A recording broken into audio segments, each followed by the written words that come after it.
ನಮಸ್ಕಾರ, ನೀವು ನೋಡುತ್ತಿರುವುದು ಮಿಂಚಿನ ಓಟ ನ್ಯೂಸ್. ಇದೀಗ ಬಂದಿರುವ ಪ್ರಮುಖ ಸುದ್ದಿ. ಧರ್ಮಸ್ಥಳದಲ್ಲಿ ಪ್ರಸಿದ್ಧ ಯೂಟ್ಯೂಬರ್ ಸಮೀರ್ ಎಂಡಿ ಸಂಬಂಧಿಸಿದಂತೆ ದೊಡ್ಡ ಬೆಳವಣಿಗೆ ನಡೆದಿದೆ. ಅವರ ಮೇಲೆ ಹೊರಬಿದ್ದ ಹಲವು ಆರೋಪಗಳ ಹಿನ್ನೆಲೆಯಲ್ಲಿ ಪೊಲೀಸರು ಅವರನ್ನು ವಶಕ್ಕೆ ಪಡೆದಿದ್ದಾರೆ. ಲಭ್ಯವಾಗಿರುವ ಮಾಹಿತಿಯ ಪ್ರಕಾರ ಸಮೀರ್ ಎಂಡಿ ವಿರುದ್ಧ ಈ ಕೆಳಗಿನ ಆರೋಪಗಳು ಹೊರಬಿದ್ದಿವೆ. 1. ಸಾರ್ವಜನಿಕರ ಭಾವನೆಗೆ ಧಕ್ಕೆ ತರುವ ರೀತಿಯ ವಿಡಿಯೋಗಳನ್ನು ಮಾಡಿರುವ ಆರೋಪ.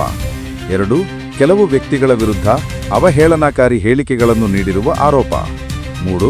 ಸುಳ್ಳು ಮಾಹಿತಿ ಹಬ್ಬಿಸಿ ಜನರನ್ನು ತಪ್ಪುದಾರಿಗೆ ಒಯ್ಯುವ ಪ್ರಯತ್ನ ಮಾಡಿರುವ ಆರೋಪ. 4. ಸಾಮಾಜಿಕ ಮಾಧ್ಯಮದ ನಿಯಮಗಳನ್ನು ಉಲ್ಲಂಘಿಸಿರುವ ಆರೋಪ. ಈ ಎಲ್ಲಾ ದೂರುಗಳ ಆಧಾರದ ಮೇಲೆ ಪೊಲೀಸರು ತನಿಖೆ ನಡೆಸಿ ಸಮೀರ್ ಎಂಡಿ ಅವರನ್ನು ವಿಚಾರಣೆಗೆ ಒಳಪಡಿಸಿದ್ದಾರೆ. ಇದೀಗ ಅವರ ವಿರುದ್ಧದ ಪ್ರಕರಣ ಕುರಿತು ಹೆಚ್ಚಿನ ವಿವರಗಳು ಹೊರಬೀಳುವ ನಿರೀಕ್ಷೆಯಿದೆ. ಈ ಬೆಳವಣಿಗೆ ಬಗ್ಗೆ ಅಭಿಮಾನಿಗಳಲ್ಲಿ ಚರ್ಚೆ ಜೋರಾಗಿದೆ. ಕೆಲವರು ಅವರಿಗೆ ಬೆಂಬಲ ವ್ಯಕ್ತಪಡಿಸುತ್ತಿದ್ದಾರೆ, ಮತ್ತೊಂದೆಡೆ ಕೆಲವರು ಆರೋಪಗಳನ್ನು ಗಂಭೀರವಾಗಿ ಪರಿಗಣಿಸುತ್ತಿದ್ದಾರೆ. ಪೊಲೀಸರು ಪ್ರಕರಣಕ್ಕೆ ಸಂಬಂಧಿಸಿದಂತೆ ತನಿಖೆ ಮುಂದುವರಿಸಿದ್ದಾರೆ.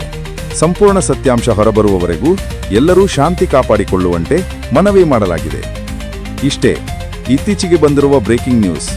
ಮತ್ತಷ್ಟು ಮಾಹಿತಿಗಾಗಿ ಮಿಂಚಿನ ಓಟ ನ್ಯೂಸ್ ಜೊತೆ ಸಂಪರ್ಕದಲ್ಲಿರಿ. ಧನ್ಯವಾದಗಳು.